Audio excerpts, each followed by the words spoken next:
Hi guys, Lenny Reed, Dynamite Diesel Products. Mitch, Dynamite Diesel Products.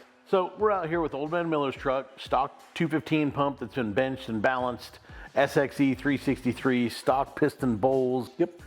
A pretty average truck with a really good pump, and we're finding extremely amazing results with almost no effort. Yeah. It's ridiculous. Ridiculous isn't even the right, I don't even know what you would say at this point. Forever, guys have been buying nozzles bigger, thinking they would make more power. And there is some merit to that. You have to add a bunch of timing and a bunch of other horse crap to make it work. What we're discovering is common rail techniques are paying off dividends with P7100s. Yeah, what we've learned from common rail world is now we're going back in time and putting all that knowledge into P-pump stuff. Higher the pressure, the more power you make with common rail. That's it. You and I started dynoing this using 4s, 3s, 2s, 1s, and then started going smaller. Yeah, and we started making new stuff that's small. This is very reminiscent of 2 years ago when we had to redo all of our VP44 recipes. Yes, it is. Blanks have changed the planet, and it's here to do it again. Yeah.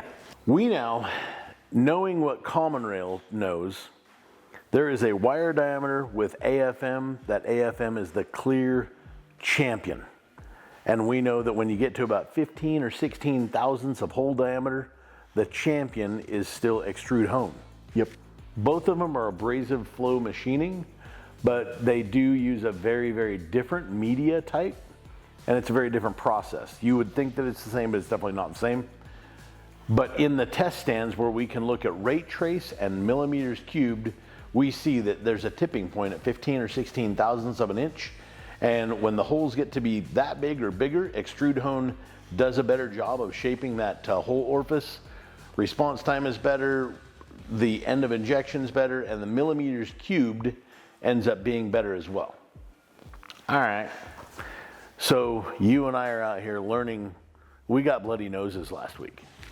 Yeah, punched in the face. Punched in the face. Yeah, for sure. Learned a lot.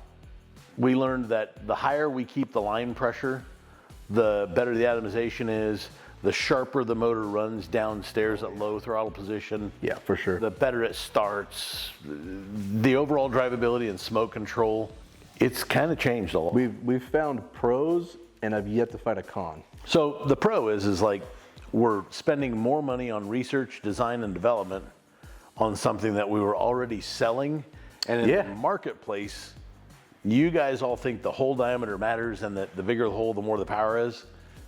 We're discovering that if we use a .0078 wire or a .0080 wire or a .0084 wire, there's a half a thou difference there, just a little over half a thou. Yeah. And the dynamometer is telling us a story. Oh yeah, it's telling us something. All of the bullshit that you've been fed for all of this time about buy a 5x12, buy a 5x14, buy a 5x16.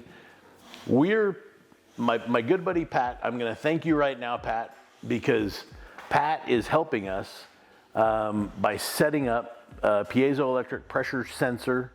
We've already purchased the scope, and in a few, call it a month and a half, Pat's traveling here from Australia, and he's gonna help us learn how to use the scope. That'd be cool. And we're gonna be able to watch rate trace per se on a 12 valve mechanical truck, so we can see how long the injector's hanging on and do all those things. Yeah. Because now we're learning if we make the injectors too small, they get real dirty.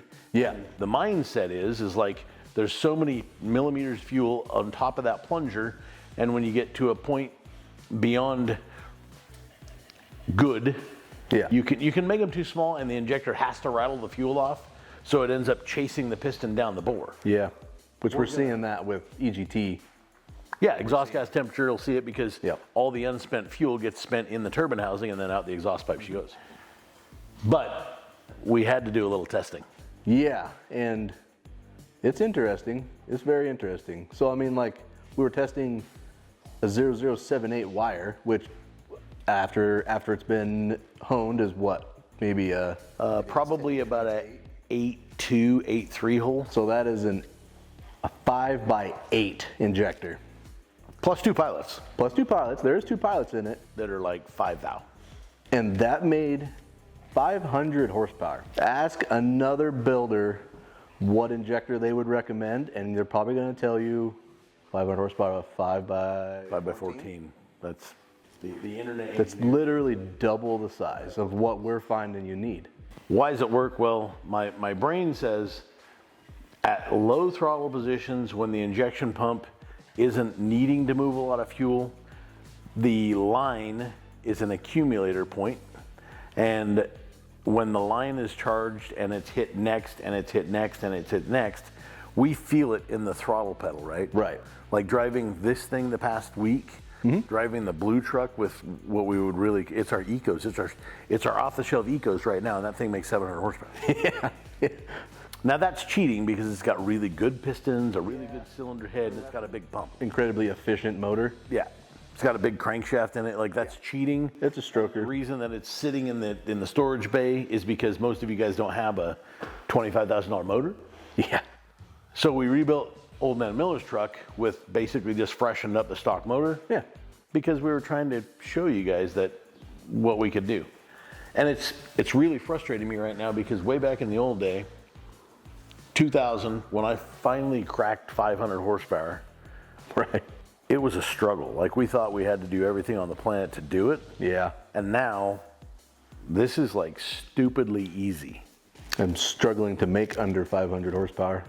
Back in the old day, I was melting thermocouples every day because the EGT was just a number. And the head, when I finally tore it off, was cracked all to bejesus. So the struggle bus at this point is like this truck driving it down the road goes so fast that you can't really make enough EGT to worry yourself about it, so you don't really need a pyro anymore. Yeah. But we are looking at EGT using the Edge data logger, and we're monitoring peak EGT, and we can see that it'll get hot, it'll get cold, and it'll get hot. And then we've also tried, one of you guys out there, thank you for the question. Hey, what if I buy a really small set of injectors and a full cut delivery valve? It was a great question. I assumed that it would run like bullshit, and I told you it was going to run like bullshit. And then after I stopped and thought about it, I thought, you've never done that, Lenny? Maybe you should try it. Yep. So, gave you a set of delivery valves. I tried it. How's it run? It is not good. It is filthy. Like, if you want to see a sled puller but not have like the good powerful stream of smoke, that's what you want, a set of full cuts. Not good. It made 9 more horsepower, but at the sacrifice of a ton of EGT and a ton of smoke. So totally unworth it. I'm usually standing up front filming stuff when he's dynoing, and Morgan, our camera girl, is usually out back filming the tailpipe, and I say to Morgan 3 to 4 times a day, how'd the tailpipe look? And she goes, yeah. It's bad when Morgan goes, oh my God, that was a lot of smoke. Yeah. To being terribly honest, guys, like, you shouldn't even buy full cuts. If you have full cuts, I bet if you rent a dyno and a set of 024s, I'll bet that you put down more power using 024s than you do with full cuts, and you'll do it with the expense of EGT and fuel being wasted, not being wasted anymore. Yeah. EGT was no good. It doesn't work. So essentially, why is that? Well, I'll tell you why. Because when you've got the retraction collar on the delivery valve, as the retraction collar gets to be lifting and it gets above the shell where the delivery valve rests in, now you've got fluid heading that direction. And then as it snaps back, it starts to close the injection event off very, very sharply with a very accurate window. When you machine that retraction collar off at low pressure, when the pintle inside the needle valve starts to, when the pintle in the delivery valve comes to lift at all, you're getting a low pressure flood of fluid right by there. And the low pressure fluid is not going to atomize very well until you finally get the camshaft to make a bunch of pressure, and then you're going to start to get something out of it. But that's still hung aloft for a very long time, even though you're losing pressure, so hence all the smoke. Now, if this was a nitrous application, nitrous doesn't care about atomization because it's cold and it's super oxygen rich, and it's going to make piles of horsepower. Yep. So I'm not saying that there's not a spot in life, There is an application for full cut, but you can make a lot more effective and efficient horsepower using a 024. Yep. And not having to use as much nitrous to probably still get the same net gain. I've already texted Brian Biotti, the guy that runs the EDMs, and him and Rex already have the new recipes as far as wire diameter and how many LPM. They're going to be changing this stuff, so it'll go into effect basically today. Anything that gets made from this point forward is going to be made with a much smaller hole diameter. Yeah. And this is going to frustrate you guys, but the holes are just ridiculously small. And Yep. you can still stand on the hill and tell me that big holes make power, but this dynamometer Does not agree with you. at all. I'm very curious to drive this thing with our new version of Ecos, which is going to be 35 liters of air per minute, Yeah. which is #smaller than a 215 injector stock. Why is ours going to work? Well, one, because it's in a sack. Two, it's a DLC coated needle valve that can respond very, very quickly. Yep.